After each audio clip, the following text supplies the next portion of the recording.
frappera à nos portes et que la majorité des scientifiques qui étudient ce territoire quitteront vers le nord, ils demeureront. Non, fais vraiment attention, ça va vers les récifs. Il faut vraiment se passer sur Toutes les amarres en arrière. Toutes les amarres en arrière. Après le départ du brise-glace, vous serez captif sur ce bateau-ci pendant 9 mois.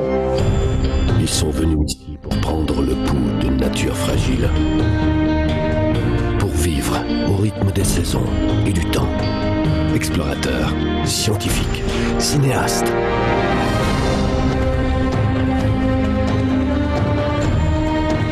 Il va y avoir des crises d'angoisse, c'est certain. On peut pas toujours être les uns sur les autres. J'ai besoin de me retrouver seule. Et je voulais juste te dire que j'ai fait beaucoup. Est-ce que je te passe ma maman? Attends une minute. Si on se fie à ça, le pire est à venir.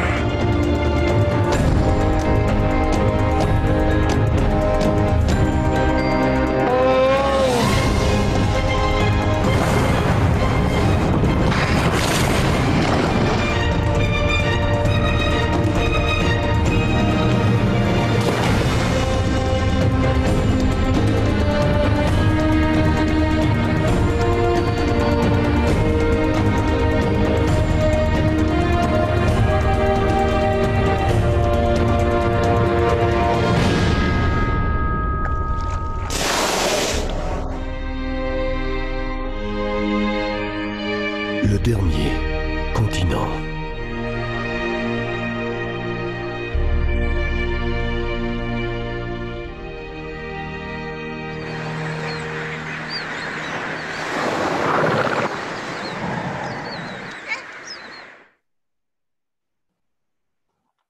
Alors, bonjour tout le monde.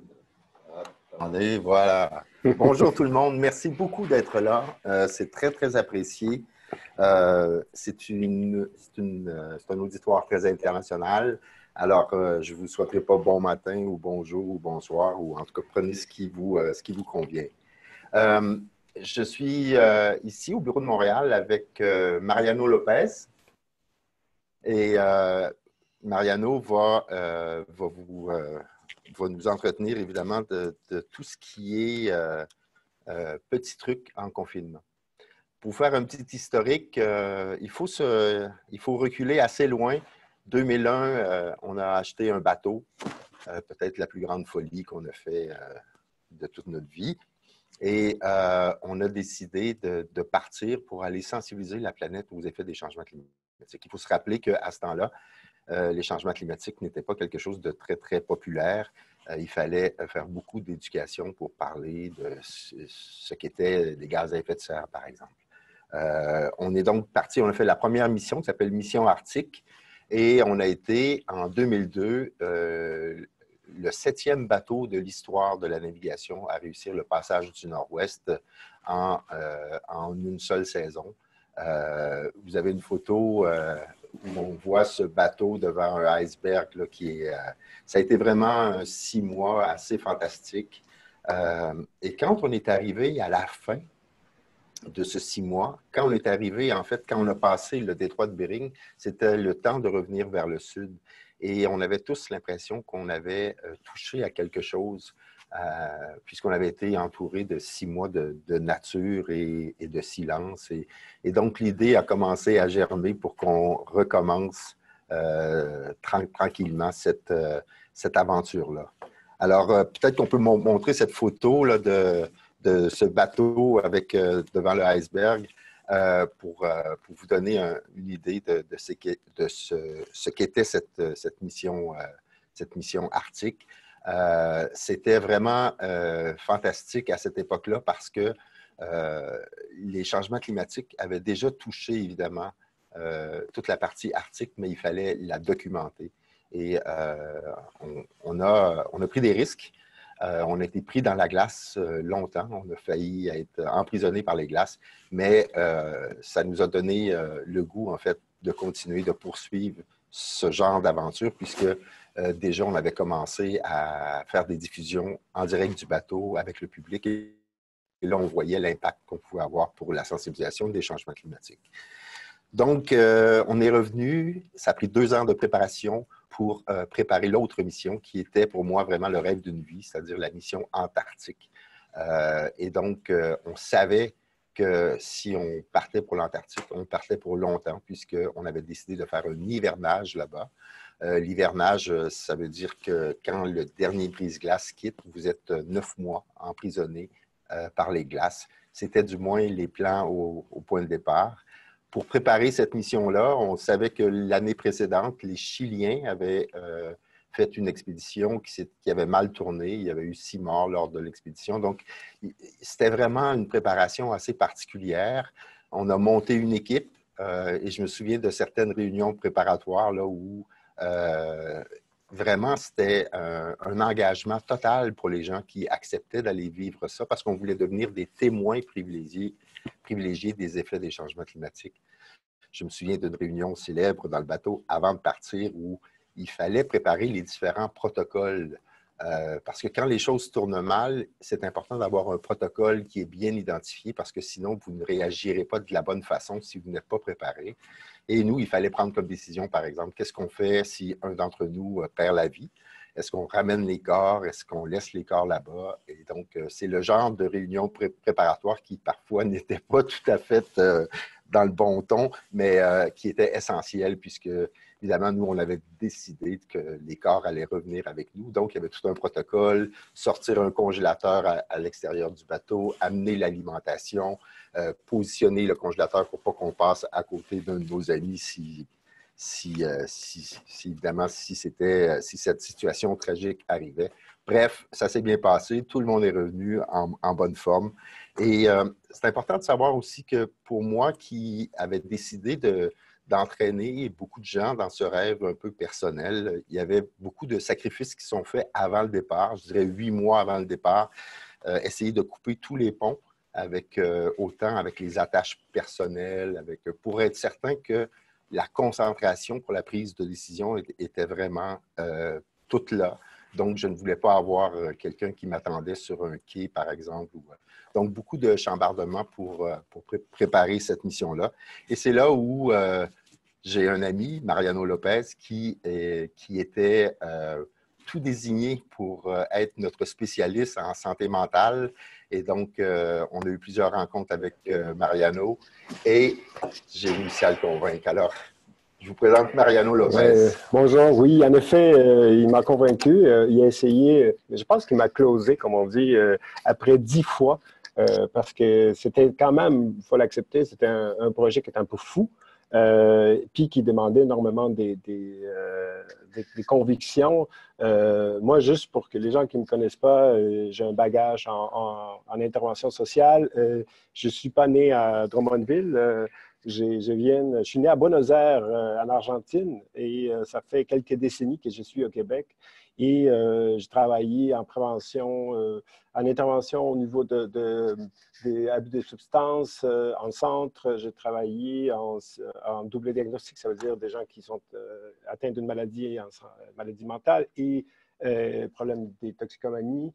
Et longtemps, je travaillais en prévention de suicide. Je pense que la prévention de suicide est quelque chose qui me tient à cœur depuis des décennies. Et j'ai travaillé à Suicide Action Montréal. Je m'occupais d'un projet des proches des personnes suicidaires. Quand M. Lémire est venu me voir et me dit « J'ai un beau petit projet, on s'en va en Antarctique. On va rester coincé dans les glaces, on va attendre l'hivernage, on va faire une série de documentaires spectaculaires et on va revenir à un moment donné. » Parce que la particularité, qu'est-ce que Jean n'a pas dit, c'est que quand on signait le petit contrat, c'est qu'on a accepté de s'en aller dans un endroit où est-ce qu'on ne pouvait pas venir nous chercher. Donc, peu importe si je n'aime pas la face, si c'est quelqu'un qui est à côté de moi pendant 1 mois, 2 mois, 3 mois, 4 mois, 5 mois, il va falloir que je trouve une façon de m'entendre. Ça, c'est la première chose. Donc, impossibilité de retourner si je voulais rentrer à la maison. Et deuxième, c'est qu'on ne savait pas quand cette mission allait terminer. Je trouve intéressant quand on fait des liens avec ce qu'on vit actuellement. Il y a un volet fondamental qui est l'incertitude. Le fait qu'on n'a pas le contrôle de ce qui va arriver. Et nous, on l'a vécu parce que dans notre contrat, ce n'était pas signé 6 mois, 9 mois. C'était quand les glaces vont finalement le bateau va être pris. Donc, on ne savait pas si on allait être là 9 mois ou 14 mois. Donc, quand j'ai accepté d'embarquer, et j'ai accepté de laisser un enfant de 5 ans dans le temps. Dans la petite vidéo, on le voit, Alexia avait 5 ans, maintenant à 20 ans, c'est une femme. Et l'autre chose, c'est que ça m'a permis vraiment d'échanger beaucoup de choses dans ma vie. Donc, actuellement, moi, je collabore avec le Cirque du Soleil depuis déjà plus de 10 ans sur un projet d'action sociale à travers le cirque. Et je suis responsable du programme de prévention des suicides chez les policiers à l'SPVM depuis 2007. Et je travaille aussi, je fais le bilan retour pour les missions internationales et des policiers et policières qui sont envoyés, que ce soit à l'ancien MINUSTAH ou maintenant des projets à Côte d'Ivoire, Ukraine. Donc, je suis responsable du bilan, comment on aide les gens à revenir. On va reparler un petit peu plus tard du fameux retour, qu'est-ce qui arrive après, parce qu'après la tempête, il y a toujours le beau temps, ou presque. Alors, voilà comment je me suis embarqué dans cette histoire. Un point important aussi, Mario était responsable d'une étude psychologique qu'on menait, en fait, que la NASA menait sur nous, puisque déjà la NASA était à préparer sa mission sur Mars et les conditions étaient un peu semblables. Pas de sauvetage possible, un stress quotidien. Et comment on construit une équipe? Bien souvent, on va aller chercher les meilleurs éléments. Si vous avez besoin d'un ingénieur, par exemple, vous allez aller chercher le meilleur ingénieur, mais on s'est rendu compte rapidement, à travers cette étude-là, entre autres, que souvent, c'est la compatibilité des caractères qui va faire que chacun des maillons de la chaîne va vraiment s'unir pour faire quelque chose de très, très fort. Alors, peut-être un petit mot, Mariano, sur l'étude de la NASA. Oui, tout à fait. On a eu une collaboration avec l'Agence spatiale canadienne qui collaborait avec la NASA parce qu'en 2005, on était en pleine préparation les stations spatiales. Je pense que c'est la même station qui fait Saint-Jacques. Il y a eu l'opportunité d'y aller. Donc, on a accepté d'essayer d'évaluer c'est quoi les habiletés sociales qui étaient les plus importants pour pouvoir survivre en petit huis clos. On était la chose qui ressemblait le plus à une navette spatiale parce qu'on était dans la noirceur, parce qu'on ne pouvait pas s'en aller et parce qu'on était coincé avec un petit groupe mixte de travail, avec des gens qui ont leur vie professionnelle très différente les unes aux autres. Alors, donc, après 2 ans de préparation... Pardon, Jean, juste faire attention au micro, peut-être le réactiver. Voilà. Après 2 ans de préparation, nous avons donc levé les voiles. Vous allez avoir une carte qui vous montre un peu le trajet. Nous sommes partis à l'été 2005 et nous avons descendu, en fait, à peu près toute la planète pour se retrouver finalement, comme vous le voyez, au niveau de la péninsule antarctique. C'est important, on avait décidé d'aller à cet endroit précisément parce que c'est l'endroit qui se réchauffe le plus en Antarctique. Vous savez, l'Antarctique, c'est un continent immense. C'est grand comme le Canada et le Mexique réunis. Et quand on parle de changement climatique, bien évidemment, si vous regardez en plein centre, il y a des gens qui vont dire bien, il n'y a pas beaucoup d'effets puisqu'il y a des records de température qui ont été enregistrés à moins 89 degrés Celsius, alors que ça se réchauffe de 5-6 degrés, puis vous passez à moins 84. Ça ne changera pas grand-chose. Mais au niveau de la péninsule antarctique, en fait, tous les pourtours sont vraiment très, très importants. Je vais vous présenter l'équipe. L'équipe qui, après avoir navigué pendant 6 mois un peu partout dans les îles subantarctiques, etc., il fallait décider ceux qui allaient rester pour l'hivernage. Et voici donc l'équipe de 13 personnes. Ce qu'il faut comprendre, c'est qu'il y a un dernier brise-glace qui est passé. Tout le monde avait le choix de rentrer ou pas. Mais si on peut présenter la photo d'équipe, vous allez voir, il y avait 10 gars, 3 filles. Et donc, on va en reparler là, de ce ratio. Voilà. Alors, ce sont ceux et celles qui ont accepté de passer l'hiver avec nous. Présentation, Marianne? Oui, on ne pourrait pas présenter tout le monde, mais juste pour que vous compreniez que dans ce bateau, cette voilier-là, il y avait des équipes de travail qui avaient des responsabilités très différentes. On avait une équipe des sciences qui, avec des ententes, on avait des partenaires, que ce soit des Rimouski jusqu'à l'Argentine, on avait des protocoles de recherche qu'on devait travailler, on devait faire. Et on avait une équipe de tournage, évidemment, des gens qui devaient filmer parce qu'on voulait faire un documentaire sur ça. On avait l'équipe de navigation aussi, la gang de Matelino, qui aussi étaient des plongeurs expérimentés parce que l'idée, c'était aussi de faire la plongée sous-marine. On avait des gens de communication qui étaient en contact avec les biodômes parce qu'on avait une entente avec les biodômes au niveau de la sensibilisation, au niveau des écoles. On avait une personne qui faisait du montage de façon quotidienne sur tout ce qu'on tournait. Et évidemment, on avait un mécanicien. Puis c'est intéressant parce que dans qu'est-ce qu'on vit, il y a des gens qui sont très, très, très occupés, je dirais peut-être jusqu'à 30-40% de plus de ce qu'on fait normalement à cause de la situation du virus. Puis il y a d'autres personnes qui sont plus en attente, qui a peut-être de travail qui se fait plus lentement. Puis nous, par exemple, nos mécaniciens, ils devaient travailler à peu près 20 heures par jour parce qu'il y avait toujours quelque chose à réparer.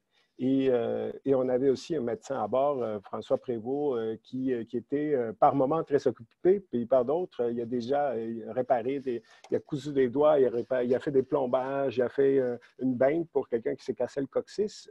Je ne sais pas si entre vous, il y a quelqu'un qui s'est déjà cassé le coccyx, mais c'est pas très pratique et c'est pas très héroïque dans une expédition. C'est moi qui s'est cassé le coccyx, évidemment. Dans 3 mois, je me suis promené avec une baigne.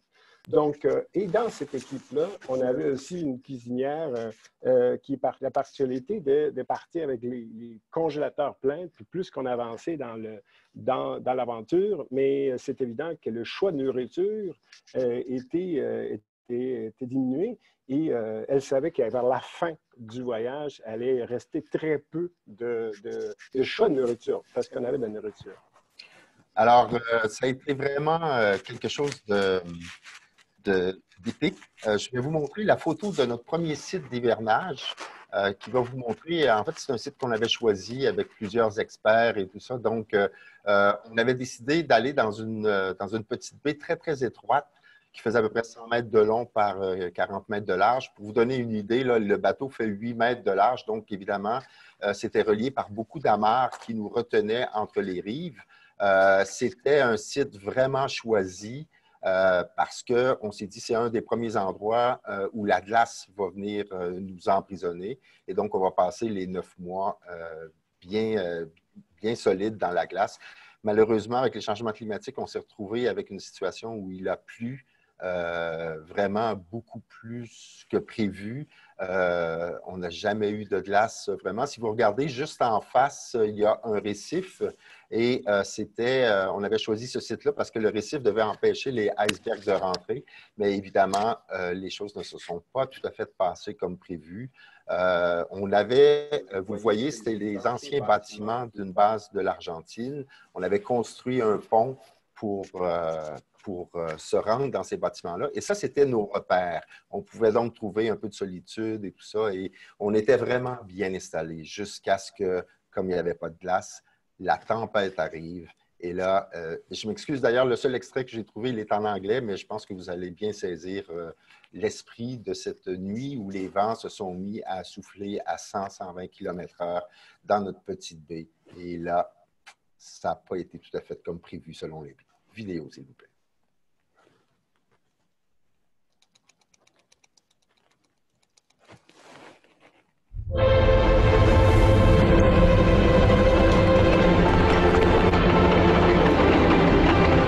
The winds regularly top 100 kilometers per hour, and the forecast for the days ahead is dismal.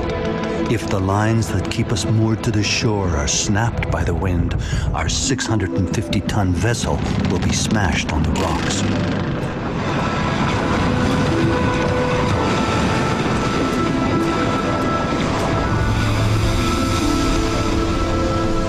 Accepting the isolation and solitude of the long Antarctic winter to document climate change is one thing. Being its first victims would be another matter altogether. The cable is underwater and held by another cable. I think the rock is broken off again.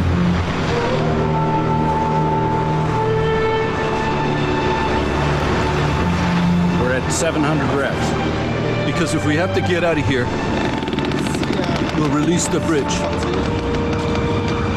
Unhook the suspension bridge. Get everything ready just in case. As soon as Sebastian gets here, tell him to unhook the bridge, and you come with me in the Zodiac. I'll go talk to Stevens.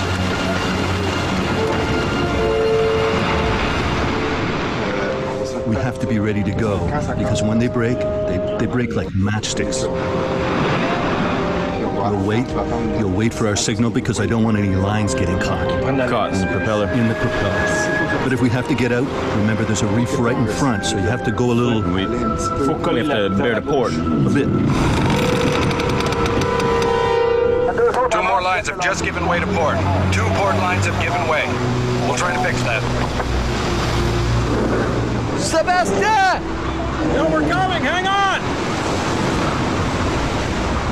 Mario, what's happening is that the junction box fell into the water and short-circuited. Stevens has gone below to try to fix it. Okay, let's go! We just lost another line! There's still 4 lines to port, but just 1 left forward.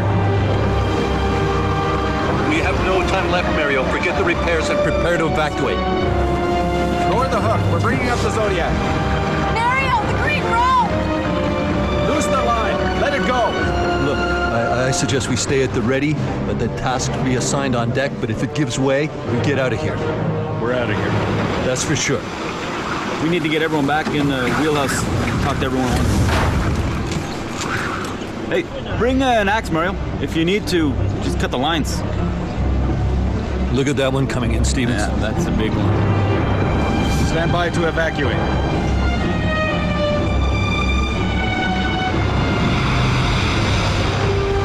We won't have time for that meeting. We're going to have to...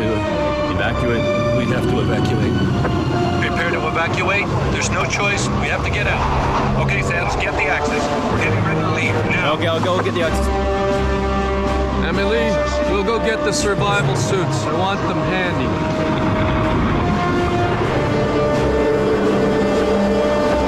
The stern lines. Let go all the stern lines. All the lines astern.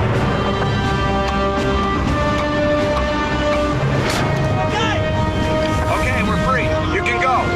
Full ahead. We're not moving, Mario. We're not moving. Have we dropped all the stern lines? That has to be clear. No, the lines are still holding. Okay, release them. Yes, cut the lines. Cut everything aft.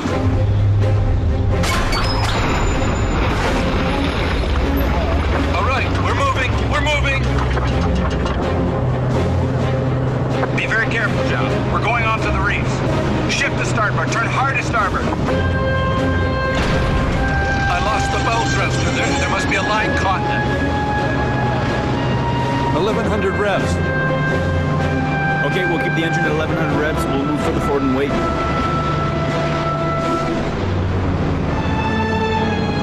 Looking good. Hold it steady.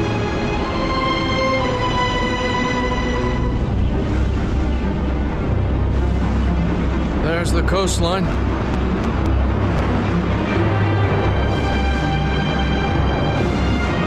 Okay, John, great. We're out. We're in the clear. Well clear of the reefs.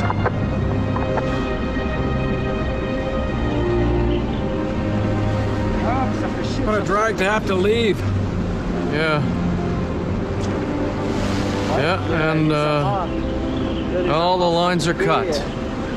We just left our winter mooring.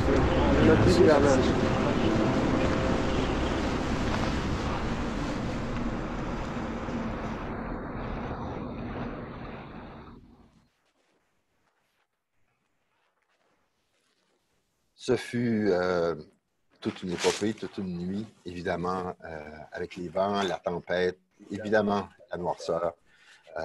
Il faut comprendre que l'équipage de navigation avait quitté pour l'hiver, puisque comme on ne devait pas naviguer, je me suis retrouvé à la barre, moi qui n'ai pas capitaine. Bref, ça a été vraiment un travail d'équipe formidable.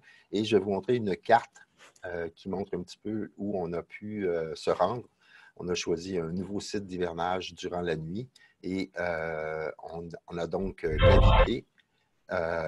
Et vous voyez ici, avec des passages très, très serrés, on s'est retrouvé dans une petite baie complètement isolée. Si on passe à la photo, vous allez voir un petit peu ce nouveau site d'hivernage. Alors, c'est un endroit qu'on pensait vraiment sécuritaire. On s'est dit c'est tellement fermé que jamais on va avoir de problème ici. Mais malheureusement, quand les tempêtes prenaient, il y avait des corridors devant et pendant des semaines, on a été obligé de repositionner le bateau et tout ça. C'était vraiment une période extrêmement, extrêmement pénible. Alors, évidemment, on s'est retrouvé dans un hivernage imposé et on va regarder avec Mariano un petit peu quels sont les trucs pour organiser son temps lorsqu'on est dans une situation comme ça. Vas-y. Puis, il faut aussi peut-être mentionner dans ce départ de la baie, que pour moi, il y a une symbolique. Une fois qu'on a quitté la baie, on ne pouvait pas revenir. Même si, parce qu'on avait reculé le bateau avec un capitaine qui était en mesure de reculer, on avait des Zodiacs sortis, évidemment. Donc, il y a quelque chose dans le deuil d'accepter que peu importe qu'est-ce qu'on faisait, on ne pouvait plus retourner avec nos vélos stationnaires qu'on avait, la table de ping-pong, les murs d'escalade. On avait vraiment créé un environnement d'activité physique qui nous permettait de garder la santé, et la santé dans tous les sens. Et donc, il y a certaines personnes qui est intéressant dans ce qu'on vit actuellement, si je peux me permettre. Il y a des gens que le travail était déjà... on est capable de travailler en télétravail, il y a des gens qui, leur environnement de travail n'a pas changé beaucoup. Mon travail en tant que support au niveau de la santé mentale n'avait pas changé, mais les scientifiques qui avaient tout installé leurs affaires, évidemment, ça changeait. Donc, dans cette crise-là, ou dans ce départ-là, dans la tempête, on a eu des gens qui ont tout perdu, ou presque. Il y a des gens que c'était facilement de se réadapter. Donc, une des choses puis l'autre chose que je voulais mentionner, on était dans le bateau, mon rôle était de faciliter la vie à bord, essayer de mettre un peu, je pourrais dire, un peu d'huile dans les relations sociales des gens, parce qu'on allait quand même passer un an ensemble et on a essayé de ne pas s'entretuer. Et l'autre élément, c'est que moi, je fais partie de l'équipage. Je ne suis pas un observateur, je n'ai pas une distance, et ni Jean non plus dans son rôle de leader. Là. Et il fallait d'abord gagner la confiance. Je ne suis pas un marin, je ne suis pas un technicien. Je suis bon, en tout cas. Mais il y a quelque chose au niveau des comment gagner le droit à aider. Et ça a pris quelques mois. C'est probablement une des fois dans ma vie que j'ai dû faire plus de travail au niveau d'apprendre à faire des nœuds, d'apprendre tout un univers que j'ai. Apprendre, c'est un grand mot, là, parce que je ne suis pas sûr que tu as appris encore, mais bon, ça, c'est autre chose. Bien, je n'ai pas appris, non. Mais à un moment donné, j'avais attaché un Zodiac. Là, on était en train de ramasser les amarres, puis on voit un Zodiac partir dans l'horizon. Évidemment, c'est qui l'a attaché? C'est moi. Bien, mais ça, c'est peu importe. Peu grave. Des fois, on apprend qu'on est capable de faire bien des affaires dans la vie. Je voulais revenir sur les choses qui nous ont aidés à passer à travers. Que ce soit dans le confinement, que ce soit dans notre vie personnelle, que ce soit dans notre vie de groupe.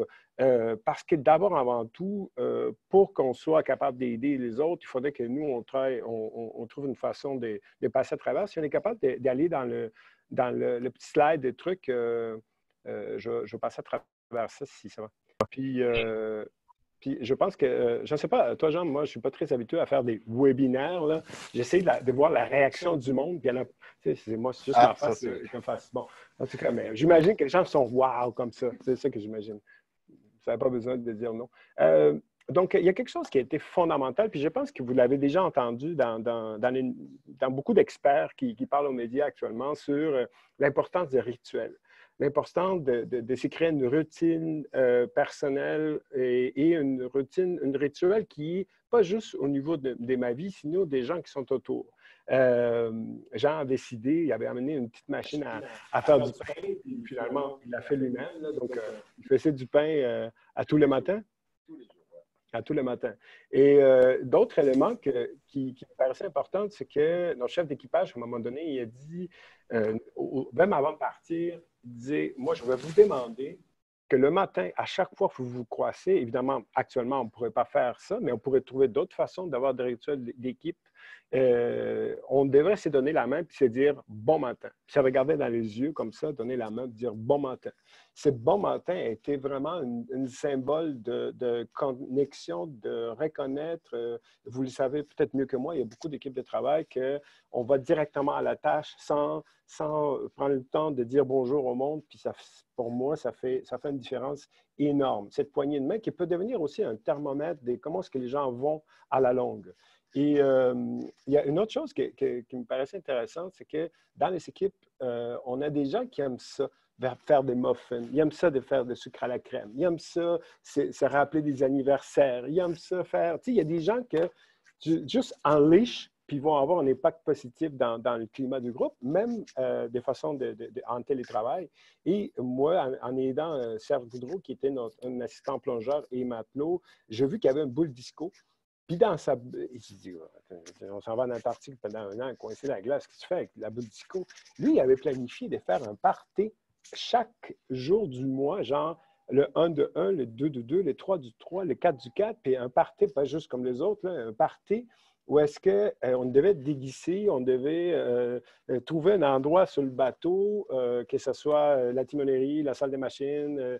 Donc, on avait le party d'Halloween, les parties des Japonais, des parties... Tu sais, on avait chaque thème. Et moi, j'étais convaincu que les gens on était fatigués d'être ensemble, on a manqué de sommeil longtemps, etc. Mais ces journées-là, chacun de eux, chaque fois qu'on avait ces parties, on dirait qu'on laissait toutes des côtés puis on se permettait d'avoir un petit peu de folie, ce qui me paraît super important. Il y a aussi tenir un journal, je pense, qui a été très bénéfique pour beaucoup de monde. Oui, ça, c'est... en fait, vous aurez également, merci à David de notre équipe à Québec qui a préparé un petit résumé avec des liens scientifiques sur l'importance de tenir un journal de bord. Vous savez, ce que ça permet beaucoup, si vous faites ça comme habitude là, chaque soir, ça permet d'un peu vider votre disque dur. Et ça, c'est important, puisque plus on arrive à extérioriser ce qu'on ressent, plus c'est important. Nous sommes également dans un moment historique et écrire son histoire dans un moment historique devient vraiment quelque chose de formidable. Vous allez relire ça peut-être avec vos enfants dans quelques années et vous allez vous rappeler des détails vraiment puisque vous les avez pris en note dans le journal de bord. Donc, le journal de bord est vraiment un outil formidable qui demande un petit peu de discipline, là, chaque jour, chaque soir, prendre un peu de temps pour vraiment sortir, vider le disque dur. Mais vous allez l'apprécier beaucoup, beaucoup, surtout avec du recul. Moi, j'ai fait 3 livres avec mes journaux de bord, alors il y a toujours un bon côté des choses. En effet. Il y a la question des sports. Puis quand je parle de sport, c'est n'importe quoi, que ce soit, surtout dans la période où est-ce qu'on était confinés, parce que plus la température était entre 5 et moins 5, mais ça faisait que la glace ne prenait pas autour du bateau. Puis si la glace ne prenait pas autour du bateau, ça nous empêchait notre possibilité de sortir du bateau qui était la chose qu'on attendait le plus au niveau professionnel, mais aussi au niveau personnel, de prendre un peu d'air. Donc, il fallait trouver des façons. On a monté 2 vélos stationnaires, on faisait des push-ups. On a essayé vraiment de garder le rythme de sport, même si on travaillait beaucoup, tu sais, les heures, les fins de semaine se mélangeaient avec... Tu sais, on n'avait pas de fin de semaine, on n'avait pas vraiment on savait qu'on devait travailler, on travaillait tout le temps. Ce qu'il faut se rappeler aussi, ce qui nous a permis de passer au travers de tout ça, curieusement, c'est l'humour. Mais l'humour, ça, je veux que Mariano en parle un petit peu parce que c'est important de faire ça. C'est un exutoire, oui, mais ça doit être fait dans le respect parce qu'il faut toujours se rappeler qu'on n'a pas la même façon de vivre les périodes difficiles. Mariano? Il y a quelque chose puis vous voyez, le ton que j'ai, c'est aussi, on aime ça s'amuser, on aime ça rire, même si on vit des moments super importants. Je pense qu'il faut se donner le droit d'avoir des moments de plaisir. Il faut faire des folies. Il faut utiliser l'humour et se permettre de faire des jokes. Le problème, c'est qu'il faut trouver une balance. Et cet équilibre entre rire d'une situation qui peut être dramatique, peut faire du bien, mais pas tout le monde est prêt à rire en même temps. Je vais vous donner un exemple. Je travaille actuellement, j'accompagne des premiers répondants qui doivent faire des interventions auprès des citoyens, mais aussi dans les accidents. Et il y a évidemment la crainte il y a deux craintes principales, c'est de poigner le virus. Puis deuxièmement, qui est encore plus important, c'est de l'amener à la maison sans le savoir. Donc, c'est sûr que quand la tension puis l'anxiété augmentent dans des milieux comme le milieu de pompiers, policiers, le joke devient une façon d'exutoire. C'est la façon qu'on permet de passer à travers un appel après l'autre. Sauf qu'à l'intérieur des équipes, il y a des gens qui vivent des anxiétés, ils vivent des affaires vraiment plus importantes que d'autres personnes. Donc, comment l'humour peut en même temps permettre de passer à travers des situations difficiles tout en respectant qu'il y a des gens qui peuvent réagir de façon plus sensible, je dirais. Un autre point important, en tout cas pour nous, quand vous êtes en confinement, si vous n'avez pas bien établi votre routine de sport et d'hygiène de vie avec l'alimentation, etc., la prise de poids peut être importante. Et pour nous, sur le bateau, c'était tout un défi, puisqu'on a été prisonniers là, sur ce bateau. Et on s'est repris par la suite, hein? On s'est repris avec les années. Oui. Mais donc, ce qu'on avait fait pour respecter, en fait, le fait que, bon, évidemment, c'était une activité qui n'était pas obligatoire, c'était optionnel, mais chaque dimanche matin, il y avait une balance, un pèse-personne au centre de la pièce. Et sur le tableau, vous mettez les noms et vous mettez le différentiel, et non pas le poids, mais le différentiel avec la semaine d'avant. Et c'était très intéressant parce que ceux qui avaient pris une livre ou deux, on les voyait beaucoup sur les vélos stationnaires et sur les rameurs. Et ceux qui avaient perdu une livre ou deux, bien souvent, ils étaient plus autour de la cuisine. Ça devenait un joke le vendredi. Ça devenait un autre rituel.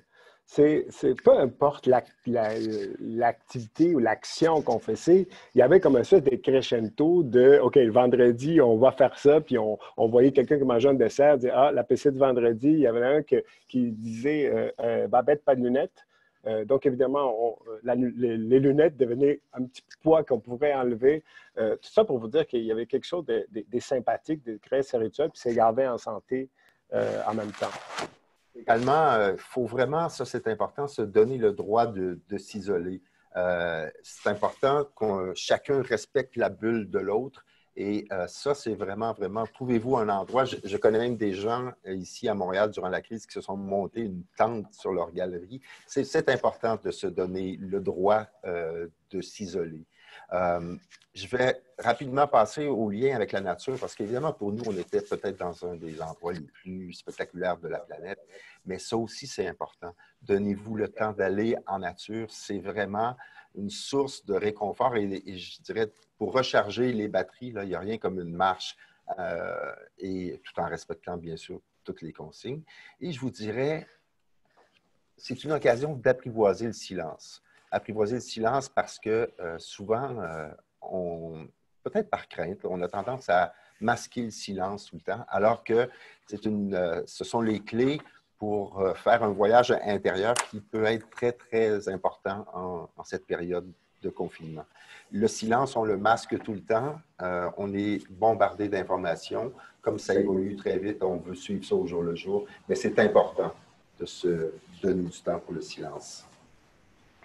Alors, on va continuer sur... Si on avait à se poser la question, c'était quoi les dangers? Ah, on voit, cette photo est super intéressante, c'est que c'était pas facile de se trouver des moments où est-ce on pouvait être seul. Et je pense beaucoup à des gens, des familles, des couples qui passent beaucoup de temps tout seuls. Puis des fois, on a l'impression que quand on a un petit peu de break, il faut faire une activité ensemble, que ce soit avec la famille ou avec notre couple. Mais je pense que c'est aussi important d'avoir des activités qui nous permettent de nous reconnecter puis décharger les énergies, qui est fondamental. Donc, si je vais à la prochaine photo, si on se demande le danger qu'on avait, il venait de où? Je vais passer pour éviter qu'on se pogne. C'est pas une vraie photo, je veux dire, c'est une photo. Mais... Donc, pour éviter les grands conflits, Est-ce qu'on pourrait se demander d'où venaient ces dangers-là? Je vais aller à la prochaine. On va aller vite dans les photos. Est-ce que les dangers, on pourrait se dire que c'était la façon de naviguer à travers les icebergs parce que le Setna c'est pas une brise-glace. Est-ce que c'est ça les dangers? Je vais aller à la prochaine slide où est-ce qu'on va voir un iceberg. Ça, c'est la grandeur pour que vous ayez une idée quand on naviguait. Plus on arrivait vers l'Antarctique, plus les glaces étaient dangereuses. Si on continue, est-ce que les dangers... c'était le fait qu'on n'allait pas pouvoir rester, puis on a compris qu'on n'a pas été capable de garder les amarres à temps à cause de la tempête. Est-ce que les dangers, je vais continuer sur d'autres photos. Voyez ici le pont qu'on avait construit pour pouvoir avoir la liberté d'aller à terre et que malheureusement, on a dû défaire puis couper. Est-ce que les dangers, je vais continuer avec la prochaine photo. Merci pour celui qui fait clic-clic, c'est parfait. Est-ce que les dangers étaient la relation avec la lumière? Parce qu'on passait, qu'est-ce que vous voyez ici, là, c'est full moon, c'est full soleil à midi. Durant l'hivernage, le soleil s'est levé, passait sur le zénith, puis s'est couché. Donc, il s'est levé vers 10 heures, puis s'est couché vers 14 heures à peu près. Donc, on avait à peu près 4 heures de lumière durant la journée. Puis, c'est important de le mentionner, on ne voyait pas, ça c'est vraiment beaucoup plus tard, parce qu'on ne voyait jamais le soleil.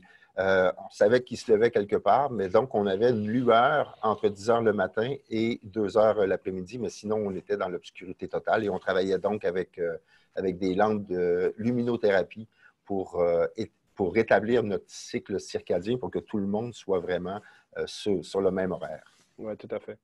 Je vais aller avec la prochaine. Est-ce que les dangers pourraient venir de la mer? Ça, c'est Léo. Je vous présente Léo. C'est un phoque léopard qui s'amusait à courir après les plongeurs de temps en temps quand ils plongeaient. Eux, ils ont plongé durant tout l'hivernage. Donc, on pourrait dire que les dangers principaux, c'était en plongée quand on faisait ça. Je vais vous montrer une autre photo où est-ce qu'on voit mieux Léo avec ses dents.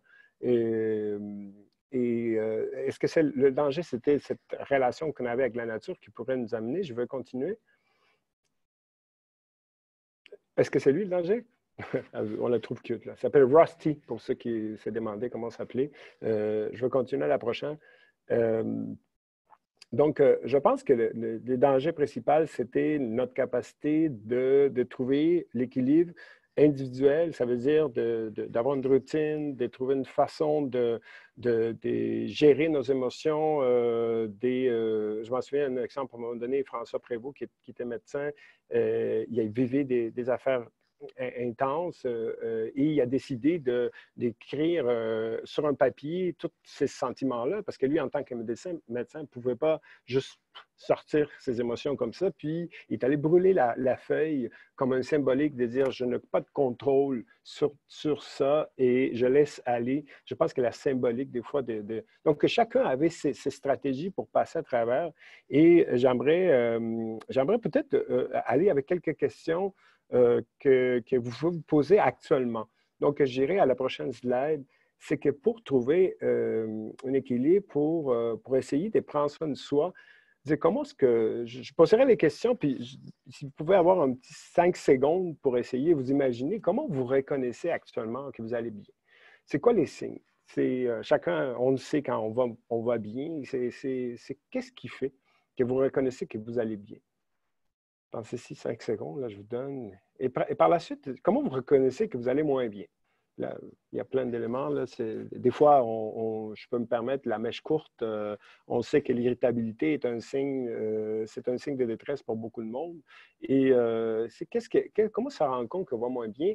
Puis, qu'est-ce qu'on fait pour prendre soin de nous? Il y a quelque chose qui est important, c'est actuellement, vous avez tous des responsabilités énormes. Je suis convaincu que ce soit au niveau familial, que ce soit au niveau professionnel, quand on est dans un état de crise, on a tendance des fois d'oublier, de recharger des énergies, de prendre soin de nous. Et je poserai la dernière question, c'est quelles sont les nouvelles stratégies que vous avez à mettre en place actuellement? Parce que ça se peut très bien que comment vous recherchez les énergies normalement, dans l'état actuel, on n'est plus en mesure de le faire. Et il y a quelque chose, des gens qui aiment beaucoup recevoir à manger des amis, des gens qui aiment beaucoup voyager, des gens qui, normalement, quand on regarde qu'est-ce qu'on fait pour nous faire du bien, on fait une liste de choses qui, actuellement, ça se peut très bien que la plupart des choses que vous essayez, qui vous font du bien, vous n'êtes plus en mesure. Donc, je pense que si vous êtes capable de trouver, ça serait quoi les nouvelles stratégies, c'est sûr que ça va vous aider au niveau de votre santé. C'est important ce que Mariano dit, d'autant plus que chacun vit évidemment sa période de confinement de façon différente. Il y a les leaders qui ont une pression différente, il y a ceux qui ont moins de travail et qui sont en attente. Dans les deux cas, évidemment, c'est une gestion du stress différente. On va regarder un petit peu les leçons, nous, qu'on a tirées de notre séjour en Antarctique, parce que je trouve qu'il y a beaucoup de parallèles qui peuvent être faits. On va aller avec... je pense que vous le faites. Il y a quelque chose qui est fondamental dans la situation comme on vit. On devait garder une communication qui est fluide. Puis quand je parle des communications fluides, c'est quand on était en pleine tempête, on devait trouver une nouvelle place. On ne savait pas vraiment qu'est-ce qui allait arriver. Donc, Jean a fait beaucoup d'efforts pour dire voilà où est-ce qu'on est rendu. Donc, essayer à tous les jours avoir une communication. Je pense qu'à ce niveau-là, il y a beaucoup de monde qui le font actuellement. Puis on le voit très bien avec notre premier ministre qui, avec son point de presse chaque jour, parle aux gens. Et ça, c'est vraiment quelque chose de très, très important. Cette communication qui donne l'impression qu'on fait partie, évidemment, de la solution. L'autre chose que vous nous avez entendu sur les rituels, l'importance des rituels, l'importance de garder des rituels, je suis convaincu qu'actuellement, il y a plein d'équipes qui ont, malgré le télétravail, qui ont gardé des petits rituels et aussi de ne pas oublier les passions. Qu'est-ce qui vous drive dans la vie? Qu'est-ce qui vous garde encore? Parce que des fois, on est dans l'état d'urgence puis on oublie d'être connecté avec les choses qu'on aime le plus. On continue. Une autre petite amarre. Quand je parle des zones d'impact, c'est trouver actuellement, si vous avez à mettre l'énergie dans votre vie, ça serait où? Est-ce que ça serait au niveau du travail? Est-ce que ça serait au niveau de votre famille? Est-ce que soi-même? On a beaucoup de difficultés des fois à prendre soin de nous au milieu de cette crise-là. Les soutiens sociaux, pour moi, le soutien social est l'élément de protection numéro un. On le voit énormément actuellement où est-ce qu'on voit des manifestations incroyables, des soutiens, que ce soit au niveau des familles, des amis ou même des gens dans la société en général. Je pense que ça permet de travailler les systèmes immunitaires de tout le monde et c'est fondamental. Nous, ça nous a aidé beaucoup à passer à travers. Une autre petite amarre. Et comme vous voyez, on a cette image des amarres qu'on aime bien utiliser. Et on a aussi compris durant notre parcours en Antarctique, puis c'est pas on ne prétend pas vous donner une leçon, on a envie de partager qu'est-ce qui nous a aidés. Puis il y a eu des moments où est-ce que les scientifiques ont lâché leur travail au niveau de la science, où est-ce que tout le monde s'est mis à tirer dans les amarres, puis évidemment, ça crée un sentiment d'appartenance, une mobilisation, puis une cohésion qui est beaucoup important quand on est capable de s'entraider. Puis une avant-dernière, le plaisir, là, je pense qu'il faut le provoquer. Il faut se donner un moment durant la journée ou dans la semaine où est-ce qu'on va provoquer ce plaisir. Ça fait du bien, puis ça fait vraiment une grande différence. Oui, puis je pense que c'est important de mentionner aussi qu'il ne faut pas avoir trop peur du changement. Les stratégies ont changé. Tous les réflexes qu'on avait avant, ça a évidemment changé. Juste le micro, Jean, excuse-moi. Pardon. Alors, je disais juste, il ne faut pas avoir peur du changement. Les stratégies qu'on employait auparavant ont changé. Et il faut vraiment, vraiment, encore une fois, dans la communication et le dialogue, bien s'entourer pour essayer de trouver de nouvelles stratégies, puisqu'il y a des choses, évidemment, qui vont être différentes. Et c'était vrai pour nous en Antarctique, bien sûr, mais ce sera vrai également dans la période d'après-COVID. Donc ça, c'est très, très important. C'est important d'identifier vraiment nos zones d'impact parce que pendant qu'on fait ça, on est toujours confronté entre la vie professionnelle et la vie personnelle. Et donc, Mariano a préparé un petit graphique là, qui parle justement de ces différentes zones d'impact. Donc, tu peux le passer, les quatre. C'est évidemment de travail.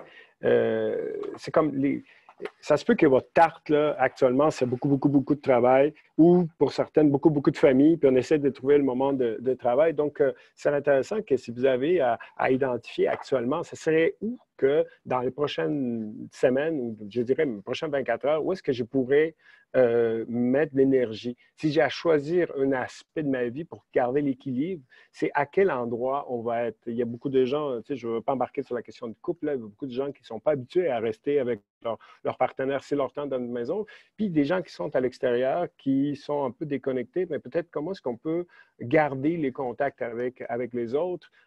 Puis au milieu de cette art-là, je reviens sur la question du sourd parce qu'on a souvent tendance à l'oublier. Donc, si vous avez à imaginer où est-ce que vous devrez mettre l'énergie dans les prochains jours, je dirais les prochaines heures, pensez-y, quelle serait votre tarte à vous? Vous pouvez commencer à travailler dès maintenant. Un point qui a été très important pour nous, ça a été de préparer également le retour. Il s'est passé quelque chose d'assez particulier. Nous, on est partis pendant 430 jours. Au jour 365, après une année, on était conscient qu'il fallait commencer à penser à revenir.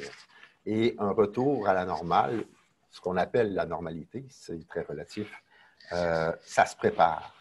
Nous, c'était le temps de reprendre contact, évidemment, avec les familles et tout ça. Il faut surtout se dire que ça va aller.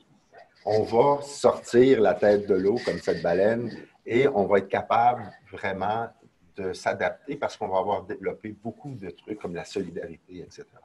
C'est important de préparer le retour. Pour nous, un des, je dirais, principaux obstacles, c'est qu'on avait laissé derrière nous ce que j'appelle les oubliés sur le quai des solitudes.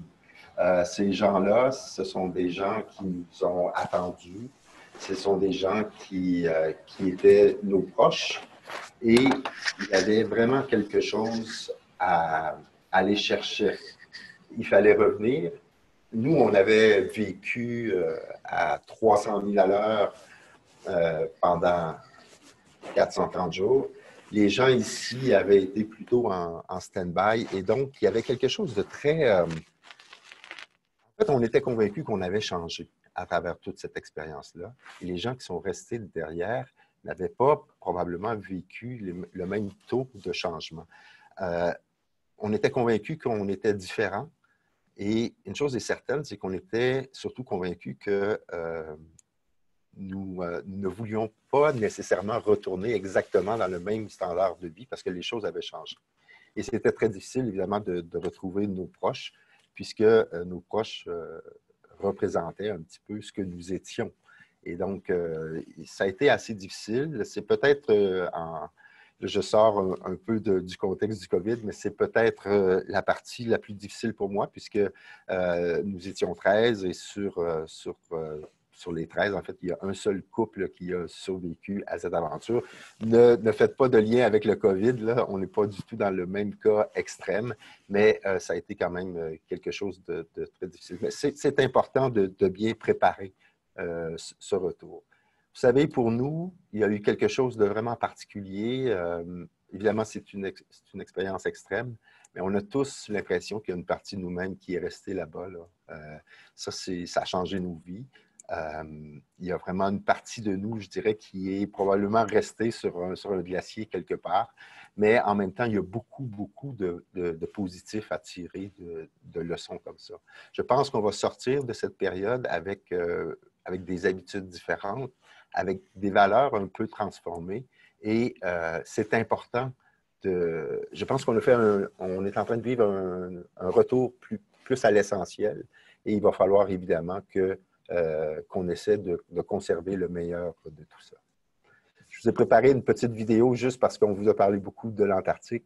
Alors, on va envoyer une petite vidéo qui va vous montrer notre départ après 430 jours, quand on a finalement réussi à quitter le continent et abandonner en même temps tous nos amis qui étaient les phoques qui vivaient sur la banquise avec nous, les oiseaux et ce paysage formidable.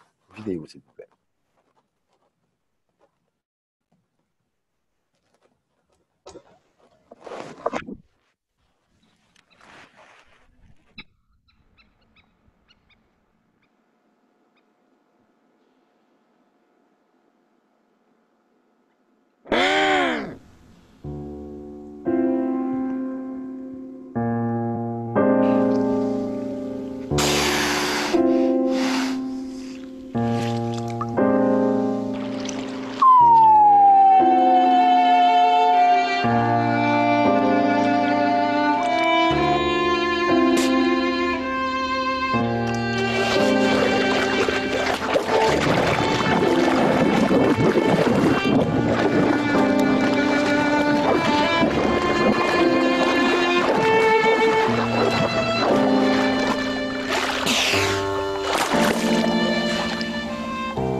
Ok, tranquillement, tranquillement.